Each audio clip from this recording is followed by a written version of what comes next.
will be my 61st birthday. And Hello. How you hello. doing, everyone? Thanks for joining us. Okay, so we have been missing you all. It's good to see you all here. Bob, how are you doing today? I'm doing great. I'm a little on the tired side because it's been a really busy week Ah. with 85 degrees over the weekend. We opened the miniature golf course. I was very busy, and my little 4 hour show up and hang out shift turned into actually working my rear end off for about 8.5 hours. And then I had dance class last night with the concert being only 4.5 weeks away. She was not kind. She made me continue to work until the entire time was over. And then because of the changing weather and everything, I saw the yard was getting a little scraggly. So I decided to cut the grass today after I'd gone out for my walk.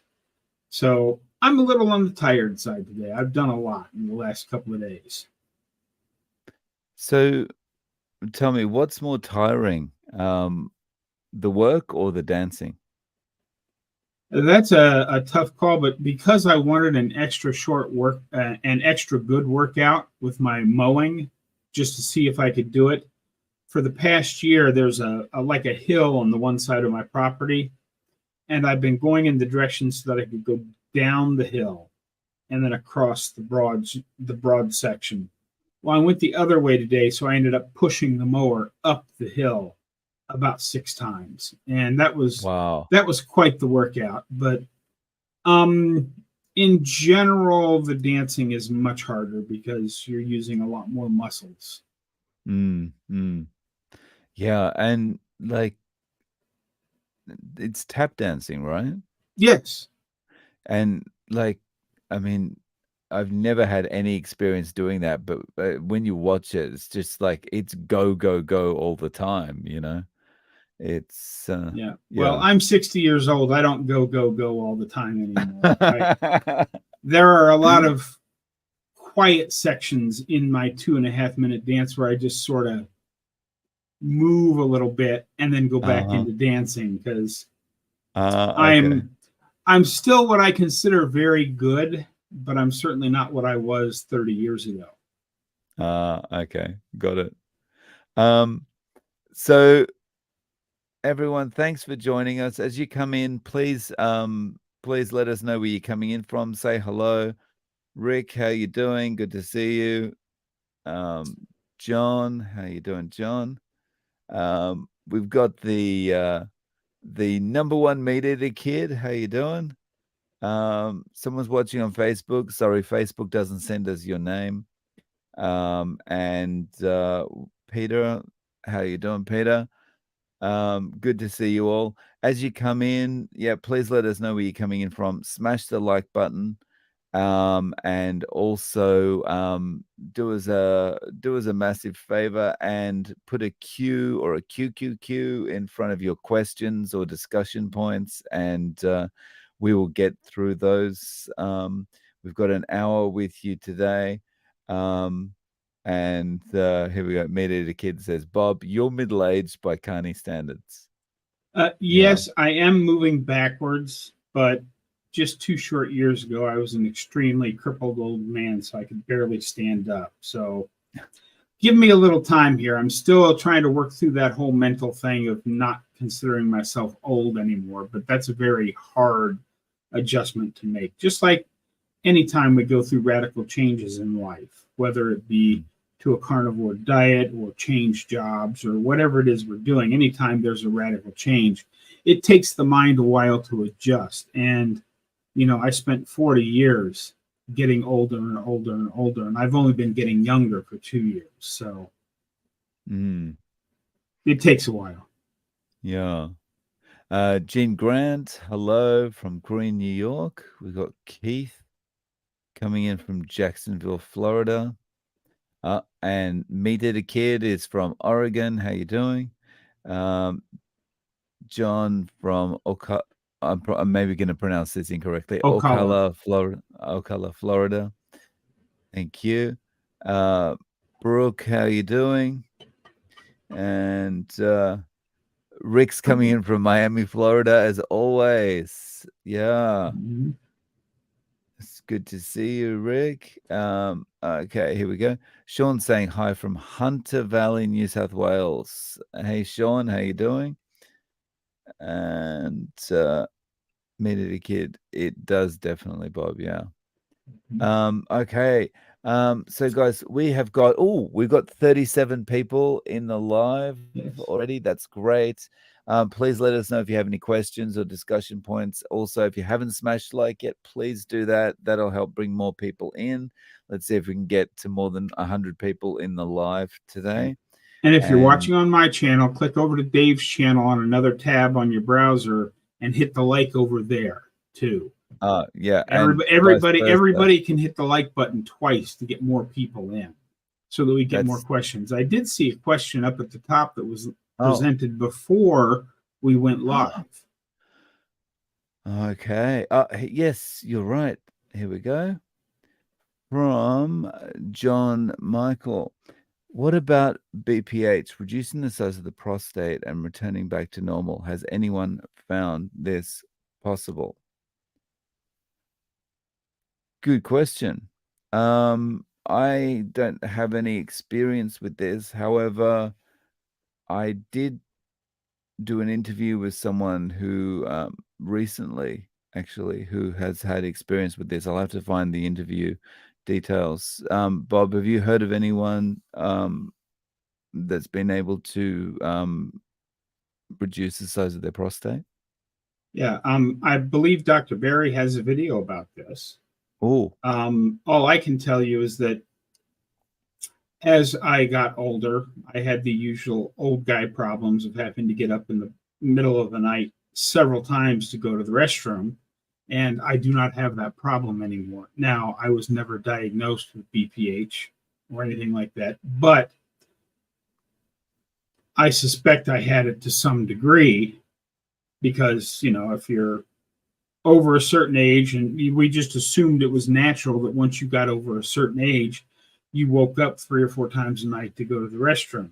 And I don't do that anymore. And I have not curtailed my water intake. I drink big glasses of water all day long. I probably drink very close to a gallon of water a day, if not a little bit more.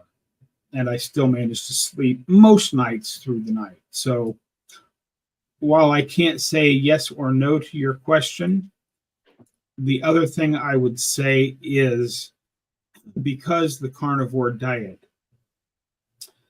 fixes or improves so many things in the human body, I don't imagine that it wouldn't at least make it some better. But I'm pretty sure Dr. Barry has a video about that if you go out and watch that. After this live, of course. Yes, don't rush away. Cheers, Bob. Okay, so Peter's coming in from, let's see if I can pronounce this correctly. Peter, please tell me if I'm doing this correctly. I'm going to go Wageningen. Is that right? Wageningen, from the Netherlands. How are you doing, Peter? We've got Patricia coming in from Indiana. How are you doing? And Rick is telling us to quack it up. Nice. Okay. And KD, how you doing, KD? Okay. Hello, KD. Glad you're here. Yeah. And Marnie coming in from Toronto. How you doing? Okay. So we've got a question coming from Facebook. It seems that major supermarkets here in Australia are pumping water into meat to make it heavier. This makes it confirmed nothing in the super. This makes it confirmed nothing in the supermarket. I haven't buy now. Wow. Pumping water to make it heavier. I've never heard of that, but sadly, I don't. Doesn't surprise me about supermarkets. Are there any additives in meats at times in the States, Bob? Not that I'm aware of. And if they're putting at it now, see, the thing is, they can get away with the water trick to add weight to it to sell a 2 pound steak for 2.5 pounds.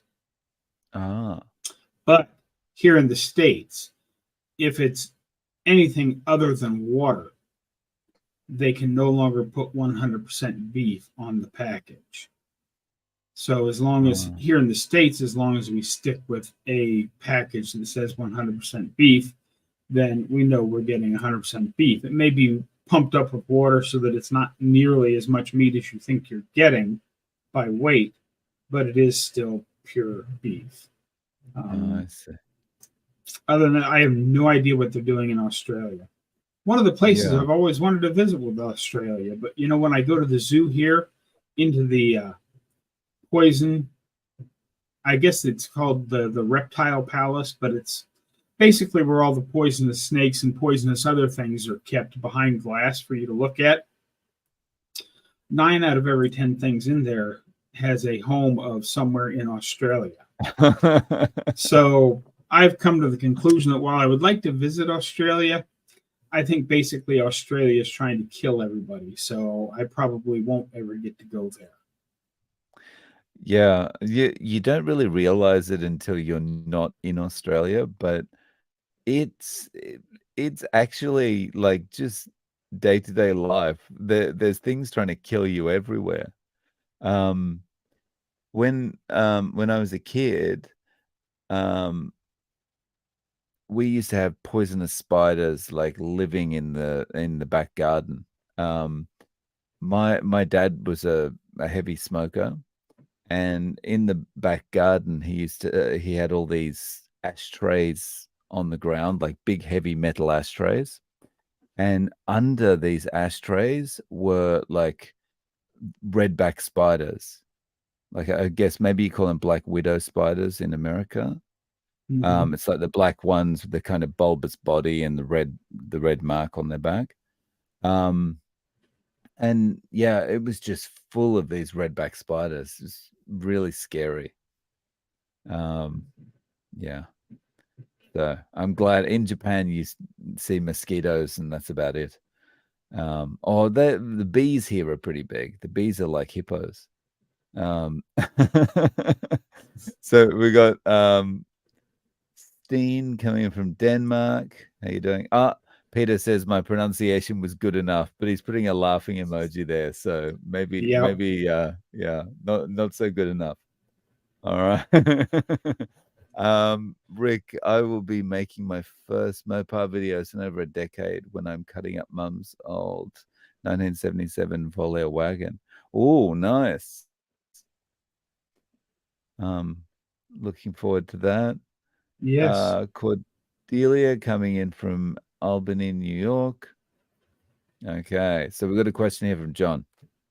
Do either of you ever have trouble sleeping? Either not being able to fall asleep or waking up after a couple of hours of sleep and not being able to fall back asleep. How about you, Bob? Well, I've come to the conclusion that as Dr. Berry calls it, a bifurcated sleeper, which is somebody who sleeps for a while, gets up for a while, and then sleeps for a while more. That would have been akin to back in our long, long, long ago ancestors when somebody had to keep watch. So they would get woken up in the middle of the night to keep watch for a while and then go back to bed. For me, I tend to fall asleep about 9 or 9:30. I'll wake up about 1. I'll sit up for about an hour doing things, whether it be a little bit of light exercise or watching a YouTube video or two or whatever. And then I'll fall back asleep and then get back up about 6:30 or 7 in the morning. So I do that, but it's a pretty regular pattern for me. So I don't know that I would call it trouble sleeping because I never have trouble falling asleep. When it's time to go to bed, I go to bed, but then I wake up after a little while. But then after about an hour, I can go back to sleep again. So rather than laying there trying to fall back to sleep, I just get up and do something for an hour. How about you, Dave? So for me, these days, basically since I've been carnivore, I haven't had problems sleeping. Pre-carnivore, the problem I always had was like stress and thinking things over and stuff, and That would prevent me sleeping. But now I'm basically out cold. Yeah, as soon as my head hits the pillow, I'm out. So I haven't had any problems with that. The more rested I am, the more likely I am to experience the kind of sleep pattern you were just talking about there, Bob. Sorry, what is it? Bifurcated. Bifurcated. Yeah. So the more well rested I am, the more likely I am to experience that. But yeah, ordinarily I'm pretty tired anyway, so I'm out cold. But no snoring that I know of. So that's good. Yeah, so sorry, John can't really give you any feedback on that. Okay. So Keith, I think most chicken says something like up to 2% solution. Oh, is that like For adding water. something added to it? Mm-hmm. I've seen documentaries where they're injecting stuff into the chickens before they like after they've been killed or whatever. Rick saying it's impossible to pump water into ground beef in a tray. Oh. Okay. Yeah, that's why I do eat a lot of ground beef. What he's saying is there's no place for the water to hide in ground beef, whereas if you have like a roast or a steak or something, it's a solid piece of flesh. So you can add a little bit of water to that to make the weight, make the scale read heavier. I see. Yeah. Okay. But yeah, I heard a good one today. I've discovered that my workout routine must be going even better than I thought, because I can now lift $150 worth of groceries with one hand. Oh wow. That's because the bag keeps getting smaller. Okay. Good. Yeah. Okay. I'm a little bit slow. Yeah. No, I know it's very early in the morning there in Japan. So Rick says reptile meat is tasty. I would love to try reptile meat. The closest I guess I've got, it's not reptile, like I think, but the closest is crocodile. But like they sell snake here, and some kind of lizards and stuff. I'd love to try that kind of stuff. Have you ever tried, Bob? No. I will probably get a chance to try snake when I get moved down to Texas, because I plan on hunting on my land as much as I possibly can, and anything that crawls on more legs than I have or slithers across the ground is fair game. Oh, nice. And the snakes poisonous? Some of them are, yeah. There's rattlesnakes. There's rattlesnakes. Okay. In fact, that's about the only kind of snake you find down in that section of Texas. Okay. Peter's saying they do it here as well. So in the Netherlands, they're pumping water into. There's a law on the max percentage of water per gram of protein. So manufacturers add non-meat protein up to them. Oh, wow. That's pretty bad. KD, Dave, how much salt do you put in your hot water drink? I'm thinking of trying it. Good question. A lot. It's like, it's almost I can't measure it because I just get the salt shaker and I kind of grind it out. It's duration. Like I'm doing this for a good, I don't know, 30 seconds or something, But yeah, it's quite a lot. It's pretty salty. Teaspoons, I guess, for this size mug, it's probably like half a teaspoon. No, it wouldn't be half a teaspoon. Third of a teaspoon, maybe. Yeah, something like that. And I'm not a huge fan of salt water myself. I mean, I will drink electrolyte water once in a while, but what I do in the morning is, come on, camera, pick it up. There you go. No, come on, find my eyes behind these glasses.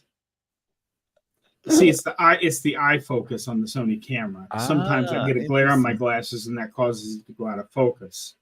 Okay.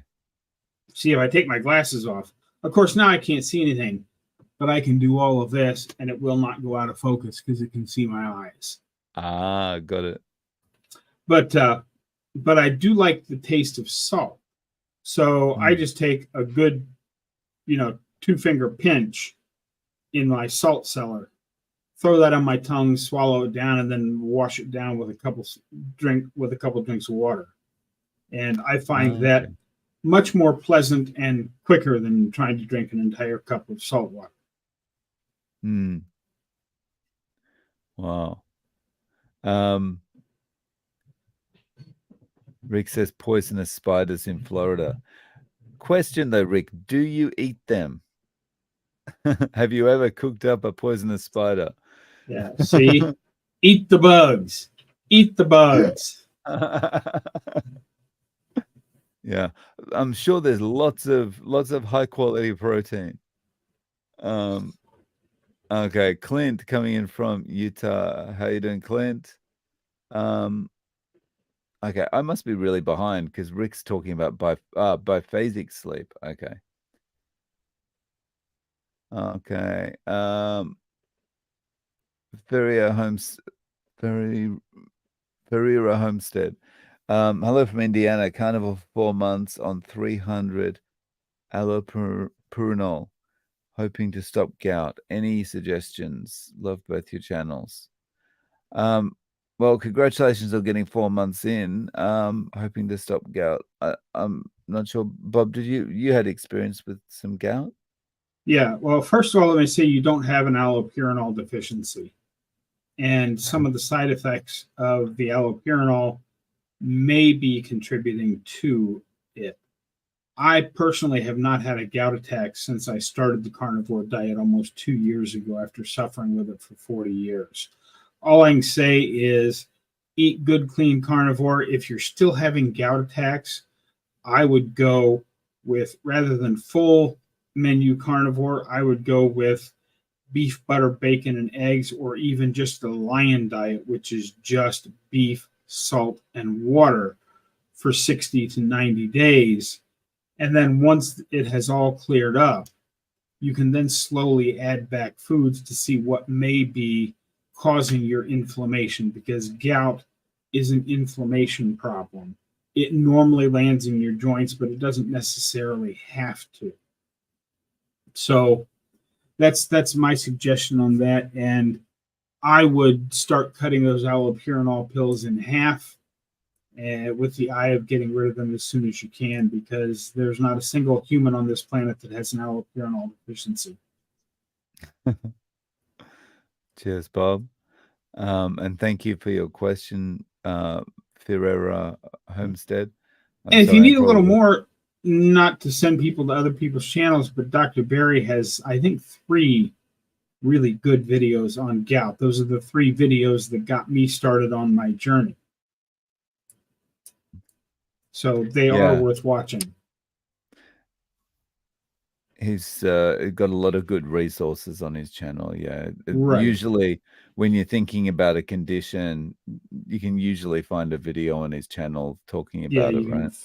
Right. And the thing that he does that's different from most everybody else is he puts links to the research papers that he used while making his videos, so that you can go read the stuff for yourself if you want to.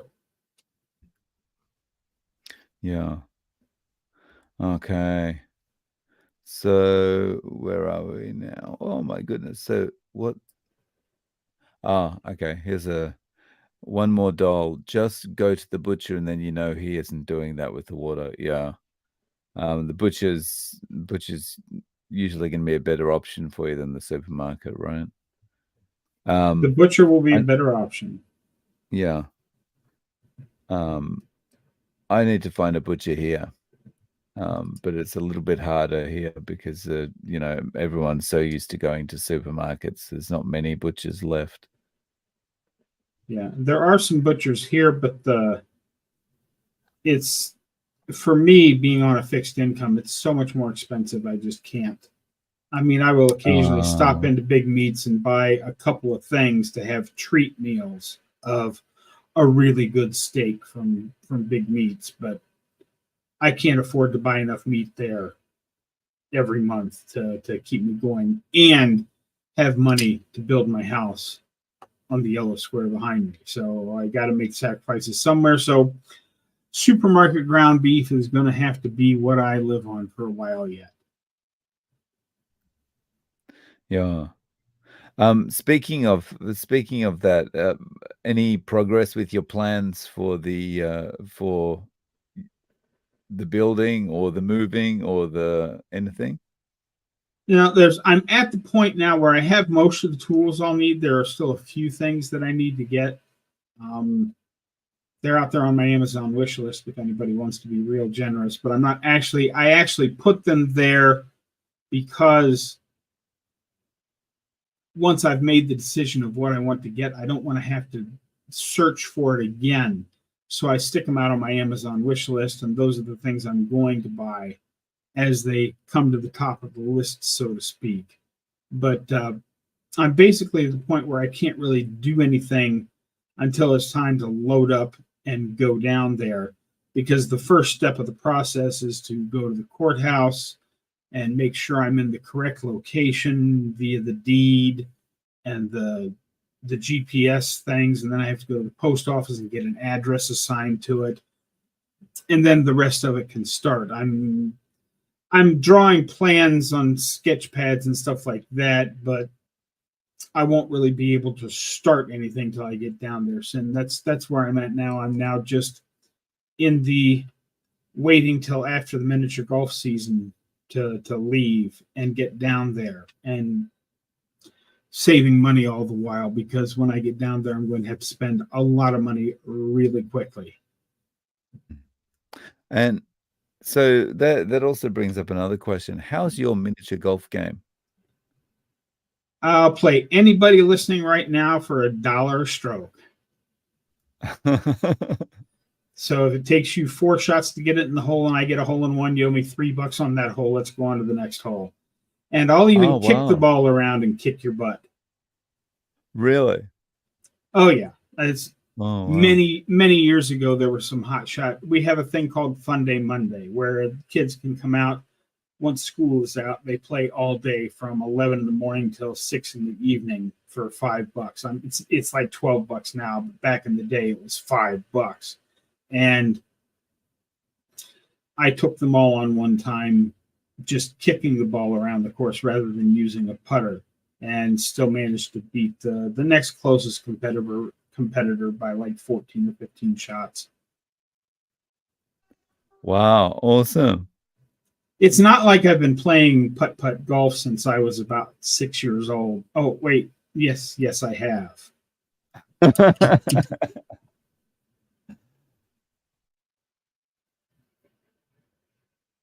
Oh, I think you muted yourself there, Dave. Ah, whoops. I went the wrong way. It's a saline solution to make them juicier. It's because it's disgusting because it affects the flavor and appearance. I do think it's done to make the meat weigh more and to charge more. Yeah. Yes. It's all very underhand. Yeah. Okay. Buck. Hello all. Welcome late to the party. Welcome, Buck. How you doing? Okay.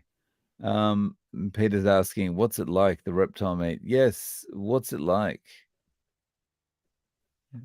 Okay, here we go. Rick's not talking about how it tastes, he's talking about gout. So I was supposed to get gout, but it never happened. Same with scurvy. That's right. Gout, scurvy, heart attack, and it all never happened. Yeah, if you want to know about iguana meat, go ahead and tune into Charger Mopar's channel at some time, because he has some videos about that. Yeah. But hi, Bob and Dave. Bob, you look a bit coffee deficient, yawning and all. How's that working out? Oh yeah, how's your coffee thing going? Oh, it's going fine. I feel great. We're now on day 17 of no coffee.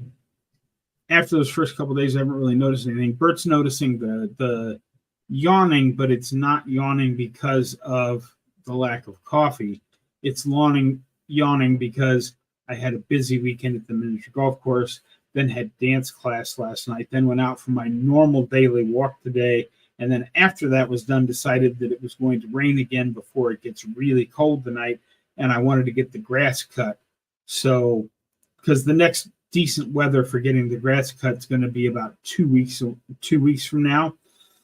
And because the yard was already starting to look a little shaggy with the rain, sun, cold, hot, all of the changing stuff, the grass would have been knee deep in 2 weeks. So I wanted to get it cut today. So I got that done.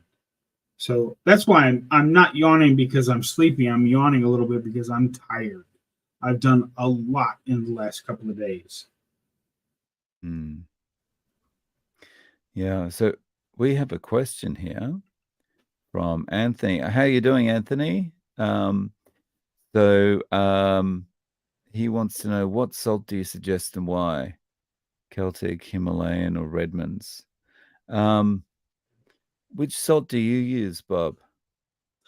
I use Redmond's salt, but any salt that you can get, as long as it's from a deep salt mine.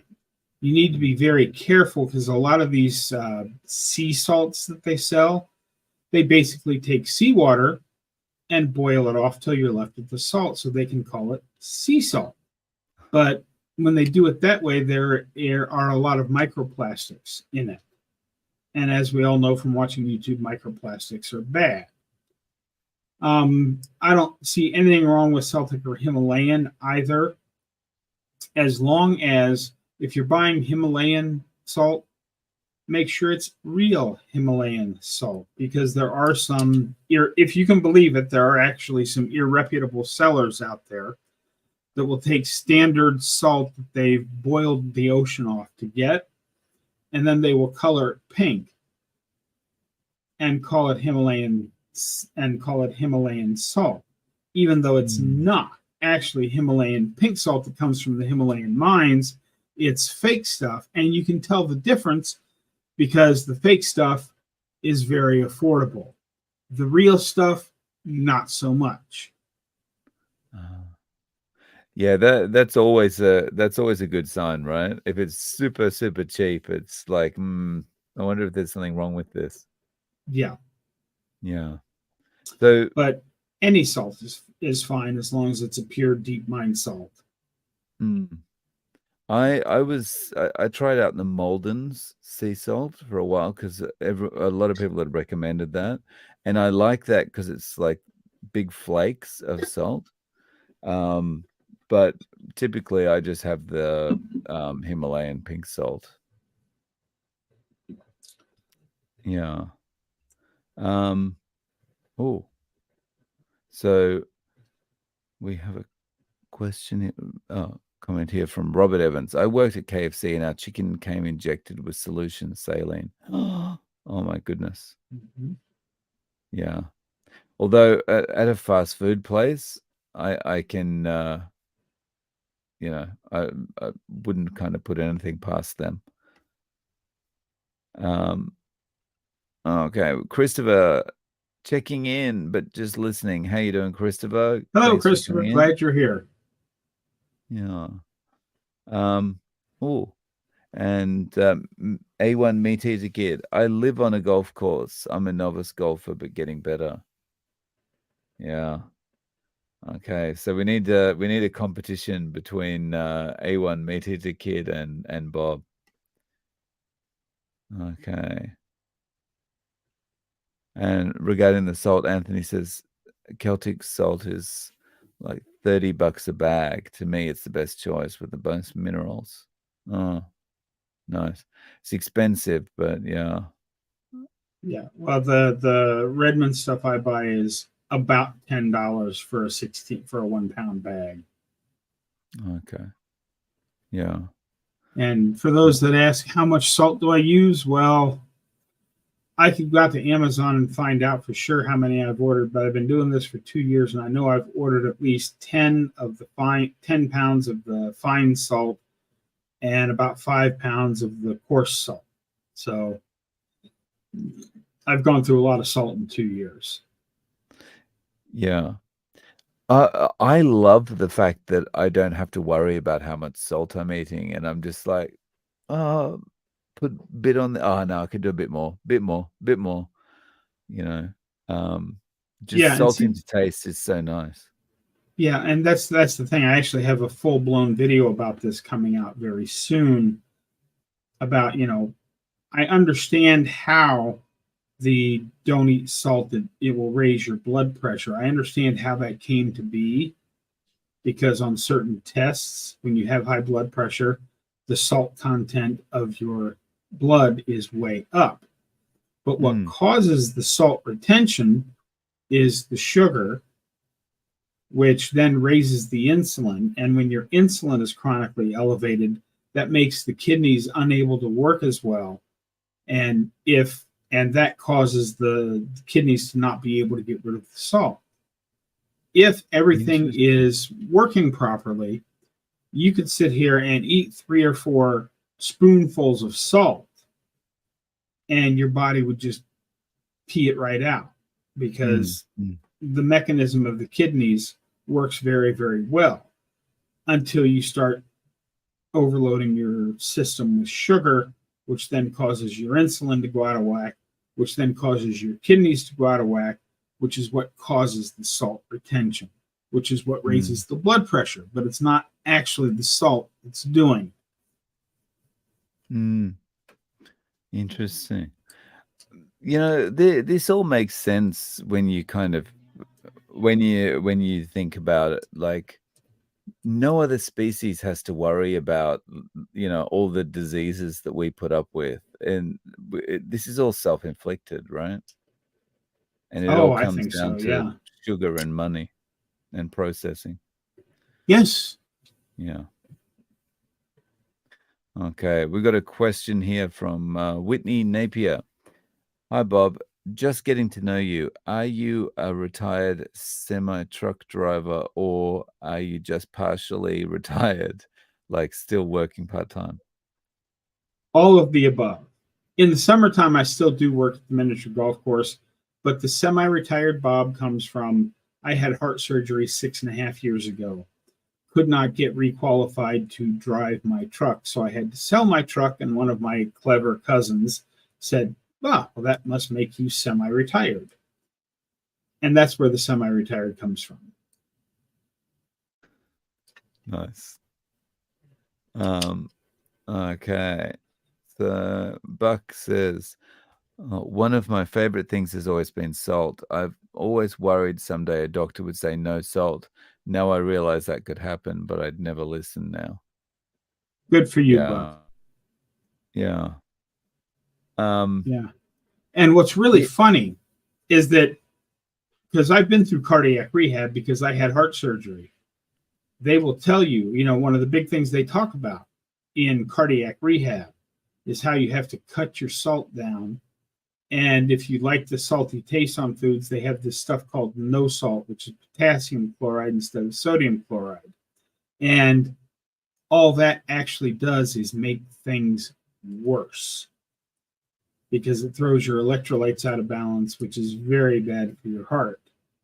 Because your body, while it can get rid of excess potassium and excess magnesium and all that, those minerals don't occur in nature at those levels. To get a potassium excess, you have to consume an excess of potassium, where salt has been something that our body's been dealing with, well, for as long as we've been breathing air and drinking water. So our body knows how to get rid of any excess, but it also knows how to store some for later use, because salt is another one of those things, just like cholesterol. If I could reach into your body and snap my fingers and pull all the salt out of your body, your blood pressure would drop precipitously to like 0 and you'd be dead. Pretty scary. Yeah, The recommendations are pretty scary. they are. I Mm. mean, big So pharma and big food has no interest in getting people healthy, they have every interest in their bottom right-hand corner when they do their yearly tax sheets. I know that he's not particularly popular with a lot of carnivores, but Paul Saladino said something in one of his debate videos that I think is a really important thing for people to know. And it's just like the debate was about cholesterol, but he was talking basically about all these recommendations and all these averages and stuff, and how you can't trust any of these numbers because all these averages are taken based on a sick population. Yes, Dr. Barry's had this discussion. I've made a few videos about it, because when they come up with the averages for lab results, you think of, oh, there's a room full of scientists in long white lab coats studying numbers and calculating everything out. Well, no, what really happens is some organization says we need a daily average for this. So they call up 10 of their doctor buddies and say, hey, could you just send me the results of every test you run for this in the office for the next month? Then they take all of whatever this is and they plot it on a chart with a bell curve. And wherever the middle of the bell curve is, that's what the average is. But what do 95 to 97% of everybody on that bell curve have in common? They're eating a standard American diet. The numbers are completely different, or standard Western diet, if you will. Their numbers are completely different than what somebody eating a carnivore or a keto or a ketovore, or, even that other side of the aisle word that starts with V. Their lab results are going to be much, much different because they have eliminated processed foods. Well, provided they're eating the whole food plants, not the chemical crap storm fake meat stuff. Yeah, provided they're not doing any beyond burgers or Impossible burgers, right, or whatever.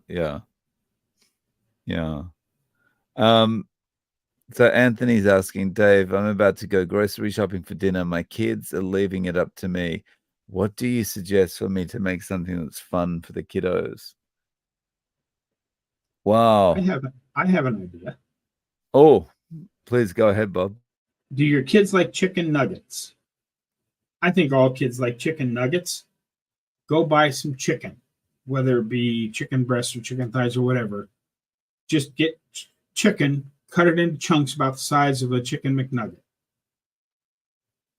Dunk those in eggs so the stuff sticks, and then dunk those into pork panko. Whether it be, make it yourself or just go buy some pork rinds and crush them up. Roll the chicken breasts or the chicken nuggets into the pork panko, and then you can either fry them in lard, fry them in tallow, or if you've got an air fryer, throw them in the air fryer. An excellent quick little chicken McNugget that your kids will love. And you can even make some egg-based homemade mayonnaise so that it's made with good ingredients, and add some kind of spice to it so that they feel like they've got a good dipping sauce too. That's an awesome idea. I'm glad you gave your idea. I was trying to think, what can you do with ground beef? Nice. That's awesome. And I've just got an update. We have just passed 100 people in the live stream now. So thank you, guys. We got about thanks, guys. 105 people in the live stream now, which is great. Thank you all for that. That's wonderful. Now, here's another suggestion from Jeannie. Sorry, I'm not sure about the pronunciation. Anthony, try chicken legs, chicken on the cob. My son called it when he was 4. That's cool. That's the other thing I want to try is like Scottish eggs. Yeah, have you ever tried those? Scotch egg? I have not. I've seen them. They look fantastic. To be honest, I don't have that much time in the kitchen. I made the chicken nuggets once because I saw Nisha doing it and I had to try it one time. But the reality is, I just don't spend that much time in the kitchen to come up with these masterpieces. That's why 90, maybe even 95% of my meals is I take a pound and a quarter or a pound and a half of ground beef and I throw it in the skillet. And when it's mostly browned, I pour a little bit of the excess grease off over into the other pan to scramble up 6 eggs. Done. Nice. It's pretty bad that I'm actually a Scottish. Like I was born in Scotland and I've never had a Scotch egg. Yeah, I should make one Well, one day. I'm a Scottish descent as well. Oh, really? Yes, Oh, yes. wow. My grandfather's last name was McClure. Oh, wow. Okay. McClure, what does that make me think of? So there was a character in The Simpsons that had McClure as a last name, no? I That's don't it. know. For some reason, I've I'm seen thinking about The bits and Simpsons. pieces, but I'm ashamed to admit I have never actually sat down and watched an episode of The Simpsons. Ah, okay. I don't watch it. I haven't watched any of the newer stuff. I remember enjoying it kind of when it came out in the 90s. Was it the 90s that it came out? It's been running forever, right? It must have been 90s because it's like the 35th season or something silly like Oh, that. wow. Wow. Okay, John Boston, question for Dave and Bob. If you had to have a fake meat burger or a can of sardines, which one would you choose? I like the chicken nugget idea, Bob, but yeah, I'd go with the sardines. I'd just fast for another day till some real food was available. Oh, wow, you're really anti-sardine. I tried them once. I don't like them. I mean, I Okay. can stomach them, but I would rather fast for a day and wait for real food than to eat sardines. And you couldn't chase me far enough and fast enough to make me eat one of them fake meat burgers. I mean, Yeah. if you're gonna eat a fake meat burger, you might as well go get the spare tire out of your car and cook it up. True. But, to make it authentic, you'd have to put a bit of canola oil on it, right? Well, A tire canola with canola oil. oil is, not that much different from the stuff they make tires out of because tires are basically rubber and petroleum products. Good point. Good point. See, it's all full circle. It's all the circle of life, or the circle of not life.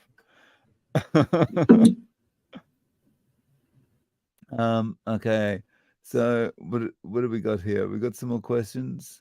Brooke says, I'm a descendant of the Carmichael and McAllister clans. Oh, wow. So do you've got like some kind of tartan then, Brooke? Do you know if the McClures had a tartan? They did. Bob? I Yeah. don't know what it is. They did. My grandfather had that.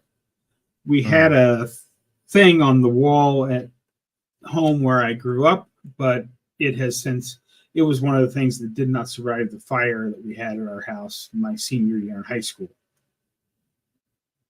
And it's interesting, but I have not made the effort to look that up again. I may do that one of these days, but I've got so much going on, Let's see here. I could spend my day tracking down where the McClure clan comes from, or I could go buy another power tool to build my house in Texas. Yeah. The tartan can probably come later. Yeah. Yeah. Many years from now, when we are all old and gray, sitting around wondering what happened to our life, I'll be sitting out in the desert researching tartans. Yeah. So, Carnivore meat eaters love sardines. And that jumped. Rick is saying, I ate sardines often until they they got over $1 a can. $1 a can. Oh, okay.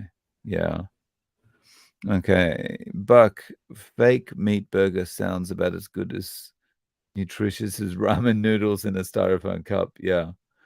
Yes. I went through a period when I was young, just because I was trying to save money, of eating nothing but noodles. How sick was I after about a week of nothing but noodles? It was pretty bad. Yeah, well, during that thing that shall not be named from 2020 and beyond, when there were, it was before I was carnivore, and the grocery store that I go to was always, there was like usually one choice for soup on the shelf and everything else was bare. But for some reason, they always had plenty of those cups of noodles. The ramen noodles that come in the styrofoam cup. And I ate a lot of those because for some reason nobody else ate them. So there were always a lot of them on the shelf and they were always on sale. So that was the one food, or I should say food like substance, that I could buy during that period of time that was plentiful and cheap. Because, buying good foods at that time was really expensive because there was nothing in the store to buy. Yeah. And Just some of those are share actually the pretty good. nutrition. So just a quick update for everyone. This seems to have been our busiest live stream today, Bob. We've held it over 100, close to or over 100 for about 20 minutes now. This has been awesome. Okay. Yeah, it's one of those things that people seem to like a little bit. I'm okay with it. Yeah. Mm-hmm. Okay. So we've got a question here from KD. Have either of you eaten smoked kippers? I like them more than sardines and they're high in omega-3s. I haven't had smoked kippers. How about you, Bob? I have not had any yet. I've got some set aside on my Amazon wish list that I'm going to try at some point if the price ever comes back down. I can't see spending that much money on something like that when for 79 cents I can get a can of tuna from Walmart and mix it in with my ground beef. I'm sure kippers are very tasty, but as Rick said, with sardines over $1 a can and the kippers even more so, I cannot justify spending that much money, even if they're super tasty. That's a lot of money for just a little couple of bites of food. And I saw the next comment underneath that. We do have to talk about that here for just a second. This one? Yes, yes. Sandra's asking, how is that Imaku cast iron pan working for you? I guess that's for you, Bob. Yeah, because I was talking about the blue diamond pan that I bought. I don't remember if it was here or it might have been on Russ's live stream last week. But anyway, this person here was giving me trouble about buying a ceramic pan when I should be using cast iron, and she sent me one of these cast iron pans, and I have used it a couple of times. I have not used it for eggs yet. That's on the agenda for today after this live stream. I'm going to try making eggs in it to see how it works. The Imaku seems to be very well, and it cleans out okay. I mean, part of the whole thing that I'm going for with a non-stick pan is that because water will be very limited when I'm down in Texas, I want something that I can have like a spray bottle of vinegar water. So when I'm done cooking, I just spray the pan down once, wipe it out with a rag, and that's all the washing it gets. And the blue pan that I bought does that. I will try it with eggs this afternoon after I get done with this live stream with the cast iron. I will let Hope know about that. One Hope for All. I believe her name is Sandra. But nice. Yeah, I will actually, if it works as well as it seems like it's going to, I'll be doing a little episode about that. Oh, cool. I'll be Again, interested thank you to very much. hear how it goes because yeah, I'm the cast iron pans I've used, I've had no success with being able to clean them at all. So I always end up just going back to a regular pan because it's just like I haven't got 3 hours to be scrubbing away at something to yeah. Yeah. Yes, indeed. Okay. So Bella is asking, what's wrong with ceramic pans? Have you ever used a ceramic pan, Bob? Oh yeah, I have one.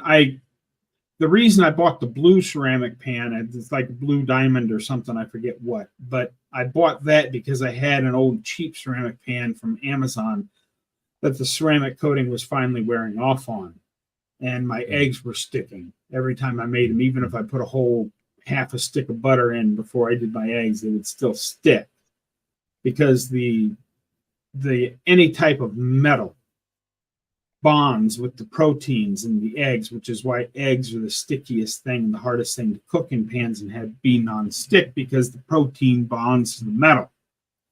And eggs, the egg whites are all protein. So Mm. I bought a new pan, and I was talking about the new pan, and Sandra's like, "Oh, you need to be doing this cast iron."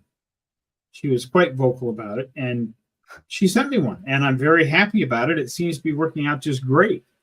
Ah, And nice. if it continues to work out just great, that's probably the pan I'll be taking with me to Texas, because I'm not going to take a whole bunch of pots and pans with me down there because I'm only going to have one burner to cook over.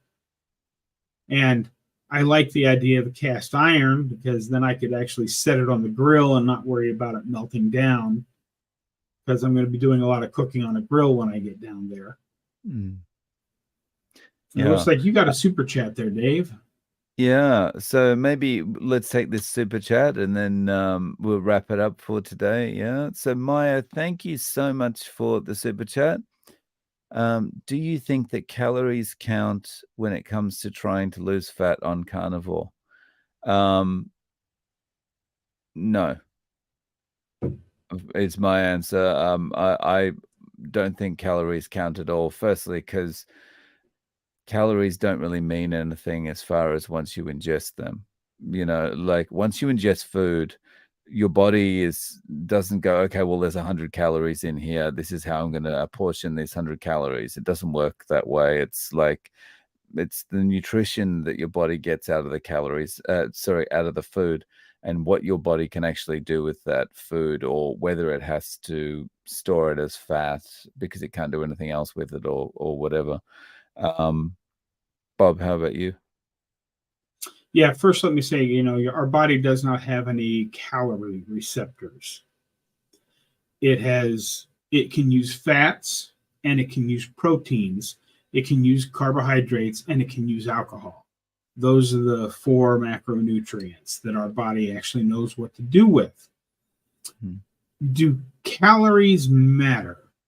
Um, the short answer is no, because if you're eating until you're comfortably stuffed of the muscle meat of large ruminant animals and the associated fat, it is extremely difficult to overeat fatty red meat, because the fat is what fills you up. And if you're eating the appropriate amount, it's very, very hard to overeat. Look at me. I'm a big eater. Um, in that first year when I lost 150 pounds, I was eating on average from 2 to 2.5 pounds of meat every day, plus some eggs. So obviously, calories don't matter in that context. Now, as you shed your fat and don't need, or if you get less active and don't need as much energy, it can take a while for your body to readapt to how much fat it will accept and take and store and use. But in general, as long as you're eating the correct carnivore foods, it's almost impossible to overeat.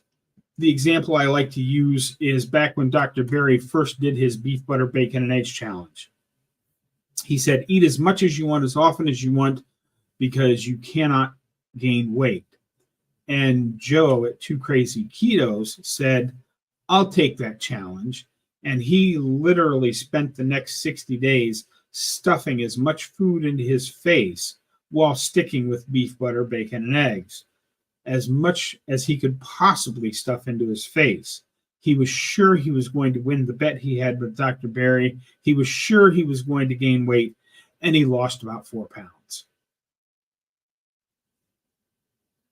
Nice. So yeah, don't worry about calories, Maya. Just focus on eating the right foods for your body, and everything should work. Just the same as it does for every other species, right? They don't worry about it. They just eat. So I think we're just about, that's time for us today. I really appreciate everyone coming in, the comments, the super chats. Thank you, Maya. And we've had, up to now, we've still got 100 people in the stream. This has been awesome. Thank you so much, Bob. Yeah, thanks for coming out today, guys. Don't forget to hit the like and subscribe, and on both channels. And again, I don't like to talk about this a lot because, as you can see, the cast iron kind of blew up the discussion in the comment section, because it always does. There's always, those people that are diehard cast ironers and people that don't like cast iron. I like cast iron. I'm just not talented enough to season it right or whatever. I did Carnivore Kip's directions and it still didn't work, so I threw them away. And that's why I don't like to comment too much about it, because you can see what it did to the comments scrolling by. But thank you all so much for coming today. And thanks again to you for sending me that skillet. I like it. I'm going to use it more. I'll let you know when I'm done testing it all out. And I hope everybody has a fantastic day out there. Don't forget, get out there, be 1% better today, tomorrow, every day. Cheers, guys. Thanks a lot for joining us.